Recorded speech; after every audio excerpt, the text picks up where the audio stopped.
Hola, ¿qué tal? Bueno, en esta oportunidad vamos a comentar un poco sobre indicadores, tableros de control, sistemas de información gerencial, mapas estratégicos y cuadro de mando. Eh, para empezar vamos a comentar algunos aspectos de los indicadores.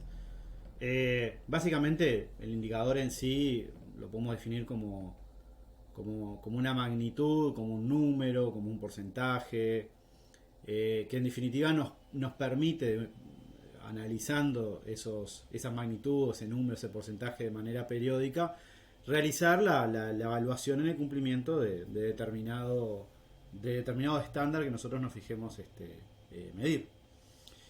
Y bueno, a nivel de gestión, generalmente se suelen utilizar para medir cómo es el avance a lo largo del tiempo de determinadas variables que son preponderantes o importantes para medir la gestión de la organización y bueno, que nos dé alguna señal de cómo viene la gestión y de si, bueno, si eventualmente hay que aplicar algún tipo de acción correctiva en el desempeño para alinear, digamos,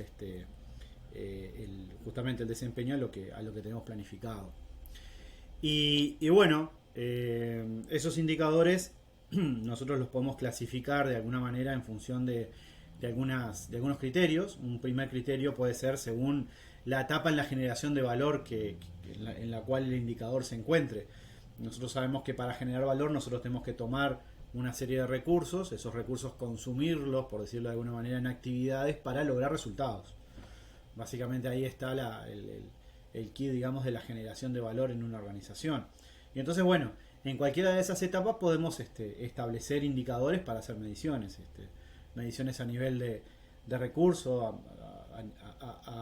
a medida que se va consumiendo ese recurso para poder hacer esa medición, a medida que se van ejecutando las actividades, también podemos ir empleando indicadores para hacer esa medición de ejecución. Y bueno, después finalmente cuando obtengamos el resultado también podemos establecer una serie de baterías de indicadores para dimensionar ese resultado obtenido. Y otra, otra clasificación que también es común ver y nosotros vamos a ir profundizando un poquito más en ella es esa clasificación que distingue, digamos, indicadores de efecto por un lado y de causa por el otro. Los indicadores de efecto lo que tratan es de medir el grado de cumplimiento de determinados objetivos que a nivel organizacional se definan. Mientras que los indicadores de causa lo que tratan en realidad es de medir el avance que se tengan sobre las acciones o los planes de acción que la organización se definió para cumplir con esos objetivos preestablecidos. ¿Ah? Y bueno, después podemos tener algún otro tipo de clasificación, por ejemplo, aquella que distingue a los indicadores de tipo cuantitativo de aquellos que son de tipo cualitativo. Y ahí la principal diferencia entre ellos es la utilización, digamos, de aspectos o datos observables que en el caso de los cuantitativos no dependen de opiniones personales, sino que son el dato observable es el mismo para todos los casos, para todos los observadores, digamos.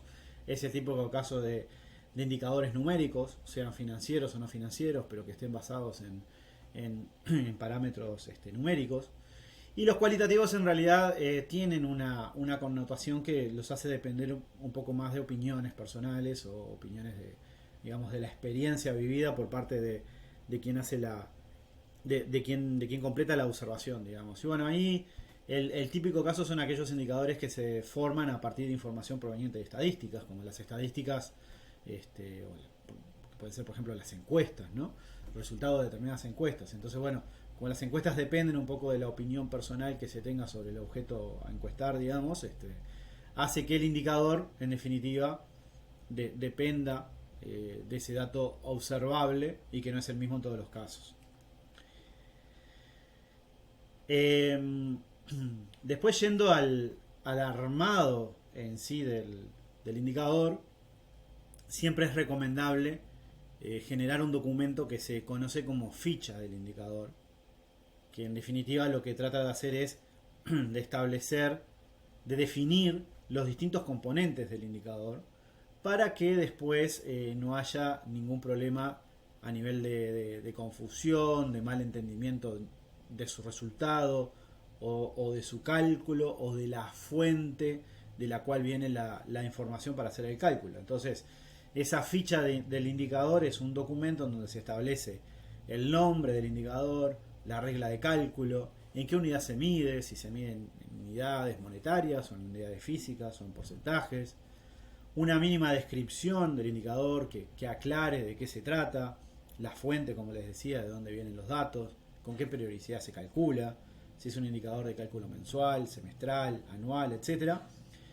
Y las responsabilidades, o sea, por un lado el responsable del cálculo y por otro lado el responsable del desempeño. Y la definición de ambos responsables es muy importante. Por un lado, ¿quién es responsable del cálculo? Bueno, porque va a tener la responsabilidad, por decirlo así, de establecer, realizar el cálculo tal cual lo indica la ficha del indicador, obteniendo la información de donde debe obtenerse, haciendo el cálculo tal cual como lo indica la ficha. Y después el responsable del desempeño, bueno, tendrá a su cargo la responsabilidad de lograr que el indicador dé en sí el valor más, más adecuado. Y bueno, para eso tendrá que establecer una serie de acciones o pasos a seguir y bueno, será responsable de esas acciones para que justamente el indicador arroje los valores que son esperables. Ahora bien, el siguiente concepto a analizar es lo que es un tablero de indicadores. O sea, nosotros por un lado tenemos los indicadores individuales y bueno, esos indicadores individuales después los tenemos que combinar, que agrupar, digamos, en lo que se conoce como un tablero. Y para elaborar ese tablero de indicadores hay una serie de aspectos a tener en cuenta. Entre ellos, bueno, por un lado, nosotros debemos, como primer paso, definir cuáles son los temas clave, los temas centrales, los temas fundamentales que deben de ser medidos. Y bueno, esos temas clave, fundamentales, van a venir un poco de la mano de la estrategia definida. Y cuando se tiene esa estrategia definida, el siguiente paso será establecer los objetivos, los distintos objetivos que es necesario conseguir o es necesario cumplir para que a su vez se cumpla la estrategia, ¿no? O sea, la estrategia la desarmamos, por decir de alguna manera, en un conjunto de objetivos que deben cumplirse para que la estrategia también se cumpla.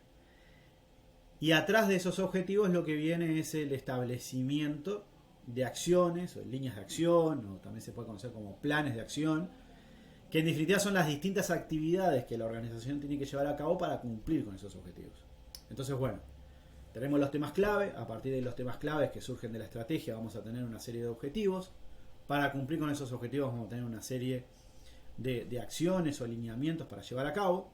Y bueno, ahí viene el momento de definir indicadores tanto para los objetivos como para las líneas de acción, para esa programación, digamos, de distintos pasos a cumplir para alcanzar los objetivos. Entonces, una vez definidos los objetivos, una vez definidas las líneas de acción, una vez definidos los indicadores, ¿qué debemos hacer? Bueno, vamos a tener que definir distintas metas de cumplimiento de esos indicadores definidos. En definitiva, el cumplimiento de esas metas van a ser después cuando nosotros hagamos el cálculo de la realidad, digamos, y en la comparación de la realidad con esas metas, es lo que nos va a permitir especificar o determinar, digamos, si estamos cumpliendo o no con esas líneas de acción y si estamos cumpliendo o no con esos objetivos predefinidos, que justamente es la siguiente etapa, ¿no? La de documentar la medición que se desea hacer. Y obviamente para cumplir con esas metas establecidas debemos asignar recursos. Entonces esto va un poco todo de la mano, digamos. Uno define una estrategia, esa estrategia la desagrega en objetivos, define planes de acción, define indicadores y metas a cumplir para esos indicadores y bueno, y tiene que asignar recursos para empezar a trabajar y poner la rueda en marcha, digamos, para ir aplicando las distintas actividades. Y bueno, un último paso que tiene todo tablero de indicadores es la mejora continua del sistema de medición, porque bueno, siempre va a pasar que se van a definir, digamos, algunos objetivos y algunas metas que después son pasibles de revisión a medida que se va avanzando en la consecución, digamos, de los distintos objetivos establecidos. Y bueno, de ese tablero de indicadores, nosotros vamos a pasar, digamos, a lo que es la composición de un sistema de información gerencial, que en definitiva el sistema de información gerencial termina siendo una serie, una consecución de reportes de gestión, que bueno, que va a incluir la medición, digamos, de aquellos aspectos clave que se habían definido como necesarios de cumplir a través de distintos objetivos y distintas líneas de acción. Y bueno, eso después nosotros, para hacer la medición, lo vamos a trasladar a los indicadores. Esos indicadores, como les comentaba, van a tener determinadas metas a cumplir. Se harán las mediciones de la realidad, de lo que ocurrió, de la realidad, y se comparará con los valores meta, y se determinarán en definitiva los distintos desvíos que serán pasibles de análisis. Entonces, bueno, en todo sistema de información gerencial hay una serie de indicaciones, una serie de recomendaciones que son necesarias llevar a cabo. Lo primero es que, bueno, no es posible medir absolutamente todo, sino que uno va a tener que elegir, digamos, aquellas cosas críticas, digamos, que son necesarias de seguir y medir. Entonces, lo importante es definir aquellos pocos indicadores que son los principales, que son los más importantes para la gestión, y eso nos va a llevar a hacer una medición por excepción, ¿no? O sea, tratar de ver de qué es lo que se está desviando, digamos, de las metas establecidas y poner foco en esos desvíos, exponiendo tendencias. O sea, tampoco es posible gestionar a través de una sola medición en el tiempo, sino que los sistemas de información gerencial van a ir tomando los indicadores a medida que va pasando el tiempo, y van yendo a generar, digamos, una tendencia en el tiempo, ¿tá? Y bueno, siempre es importante en los sistemas de información gerencial basados en indicadores la claridad en la exposición, la simpleza, si se quiere. O sea, es recomendable que los sistemas de información gerencial reporten de una manera simple y clara, y que no sean un cúmulo de números y porcentajes difíciles de seguir en una visualización bastante rápida, ¿tá?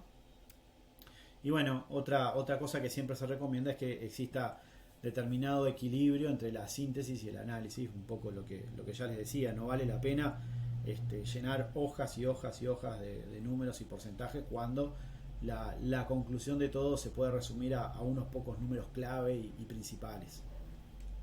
Eso como principales recomendaciones a la hora de establecer o de generar un sistema de información gerencial. Sistema que deberá combinar distintos indicadores de distintos tipos. Bueno, acá ustedes tienen en pantallas una clasificación de qué tipos de indicadores puede componer ese sistema de información gerencial. Entonces habrá una combinación de indicadores financieros, como pueden ser análisis de indicadores de rentabilidad, de ingresos, de utilización de activos, de eficiencia de utilización de activos, indicadores de clientes, como pueden ser cuotas de mercado, satisfacción de clientes, por ejemplo, indicadores de proceso, que pueden estar asociados a los tiempos de espera de los clientes, a la producción sin fallas, por poner algún ejemplo, y hay indicadores en la utilización de recursos, como pueden ser porcentaje de defectos en materia prima utilizada, porcentaje de rotación del personal, etcétera, etcétera. Lo importante es que puedan verse los distintos aspectos del negocio.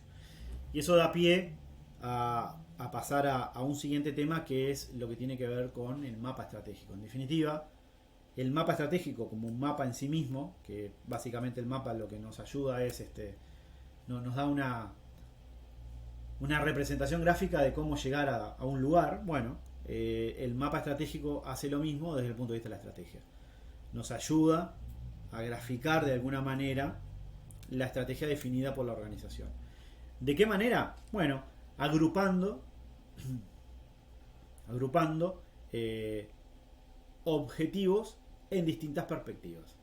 Esto es una composición que tienen en pantalla de lo que es un mapa estratégico. Nosotros vamos a tener o vamos a dividir al negocio en distintas perspectivas, una perspectiva financiera, otra perspectiva de clientes, otra perspectiva de procesos internos y otra perspectiva de aprendizaje y desarrollo, y los distintos objetivos que forman parte de nuestra estrategia los vamos a clasificar y los vamos a agrupar, digamos, en estas distintas perspectivas que se exponen, en el caso de una empresa, una organización lucrativa, en este orden que está presentado ahí. Primero la perspectiva financiera, después la perspectiva de clientes, después la de proceso interno y después la de aprendizaje y desarrollo. Llegado el caso, en algún tipo de organización no lucrativa, ese orden puede variar un poquito, pero nosotros lo vamos a analizar así. Entonces, por un lado tenemos las distintas perspectivas del negocio, tenemos los distintos objetivos que componen la estrategia de la organización, los agrupamos por perspectiva y después los unimos de alguna manera. Esas flechitas que ustedes ven de objetivo a objetivo es la unión, es la interrelación que estos objetivos tienen entre ellos, y esa unión, esa interrelación se conoce como relaciones causa-efecto. Entonces, bueno, los componentes del mapa estratégico son esos tres: las perspectivas, los objetivos estratégicos y las relaciones causa-efecto. Ahora bien, esas perspectivas, aquí tienen una pequeña definición de en qué consiste cada una. Pero bueno, en definitiva la perspectiva financiera nos va a ayudar a establecer objetivos desde el punto de vista económico-financiero. En definitiva, cuál es el valor económico que nosotros estamos brindando a nuestros clientes. Justamente la perspectiva del cliente es lo que nos va a permitir establecer objetivos, que después mediremos, ya veremos cómo, a través de un cuadro mando integral, que nos van a ayudar a enfocarnos en analizar qué es lo que les ofrecemos a nuestros clientes para que nuestros clientes nos prefieran a nosotros y no a una organización de la competencia. Y desde el punto de vista de los procesos internos, en definitiva, esos procesos internos terminan siendo esos procesos dentro de la organización que son necesarios cumplir de una manera excelente, digamos, para entregar lo que se conoce la propuesta de valor que la empresa le brinda al cliente. La propuesta de valor, en definitiva, es eso que la empresa le ofrece al cliente para que el cliente no se vaya con la competencia. Y para lograr esa propuesta de valor, nosotros como organización deberemos cumplir con determinados procesos internos con un grado de calidad y de excelencia tal que se logre, digamos, brindar esa propuesta de valor para que el cliente nos prefiera.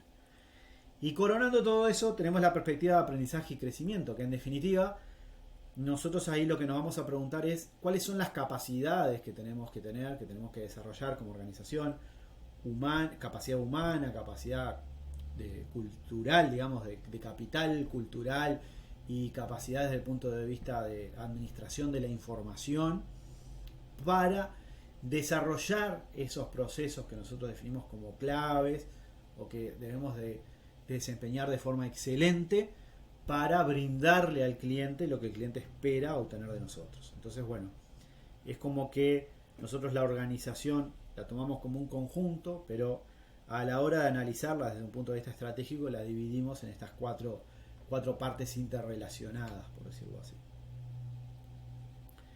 Y bueno, luego que tenemos claro eso, como nosotros ya les había explicado, tenemos una estrategia definida.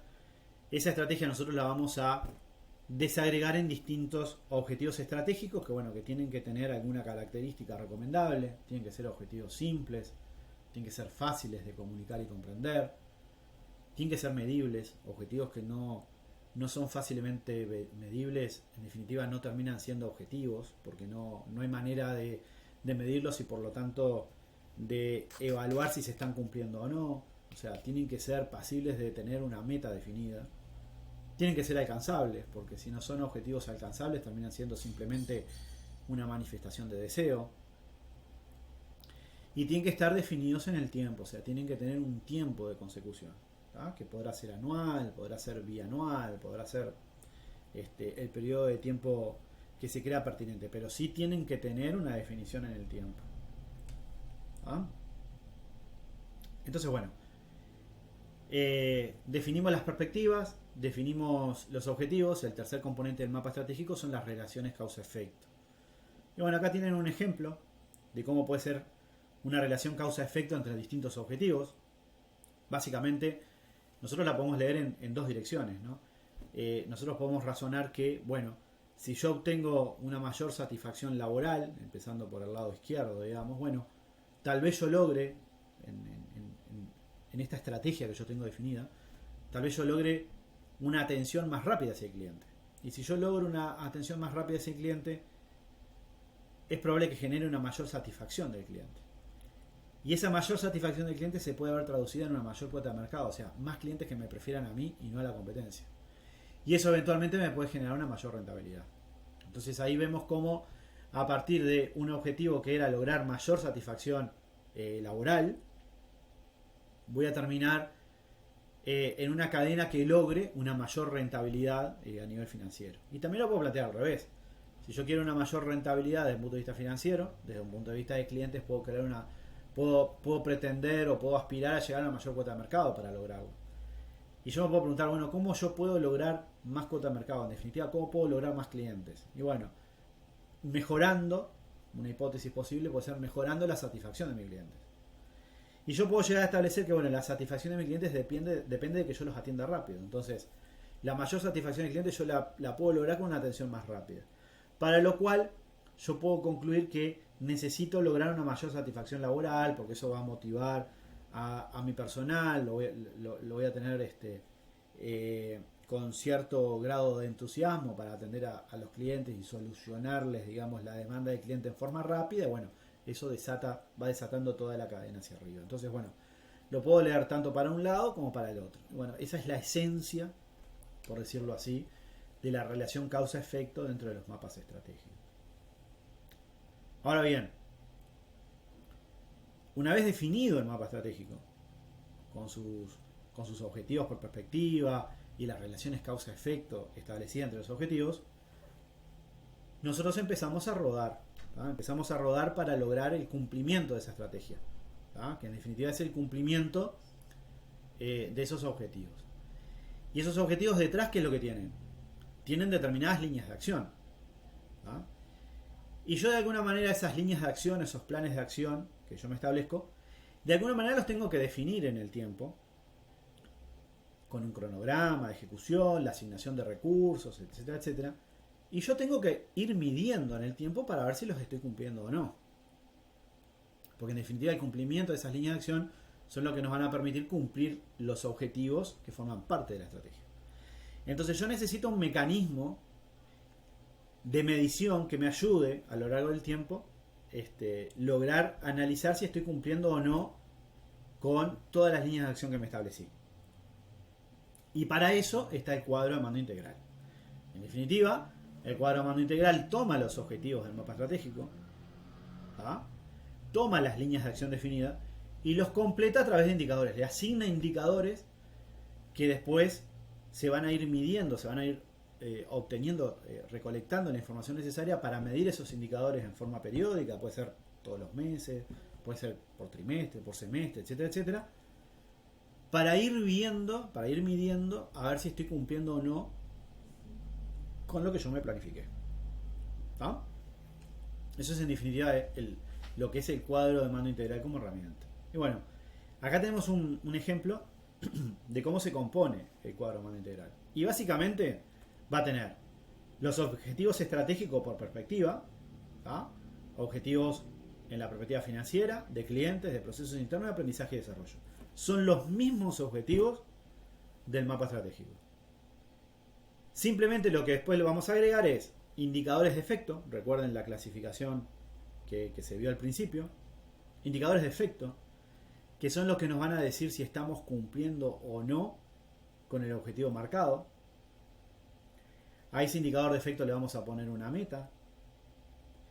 Y después cuando hagamos la medición real, por decirlo así, la medición real la vamos a comparar contra esa meta. Y también va a tener, aquí me estoy parando con el cursor, también va a tener inductores de actuación, o indicadores inductores de actuación. ¿Qué son? Son los indicadores que van a medir, si estoy cumpliendo o no con las líneas de acción. Entonces, en definitiva, voy a tener los objetivos, los mismos del mapa estratégico, divididos por perspectiva, indicadores asociados para ver si estoy cumpliendo con esos objetivos, e indicadores asociados para ver si estoy cumpliendo con las líneas de acción que me definí. Eso es lo que conforma el cuadro de mando integral. Bueno, indicador de efecto, indicador inductor de actuación ya lo definimos. Lo dejo un segundo para que se pueda leer, pero en definitiva es lo que les acabo de comentar. Los objetivos estratégicos, como les comenté, son los mismos del mapa estratégico. Las relaciones causa-efecto están implícitas en el cuadro de mando integral, se deducen, pero no están establecidas. Y bueno, por un lado el mapa estratégico se centra en comunicar la estrategia, ¿ah? Y el cuadro de mando integral comunica también la estrategia, porque uno ve el cuadro de mando integral y ve los objetivos y puede deducir las líneas de acción, pero en definitiva el cuadro de mando integral es más la herramienta para hacer la medición del cumplimiento de la estrategia, más que la comunicación de la estrategia en sí misma.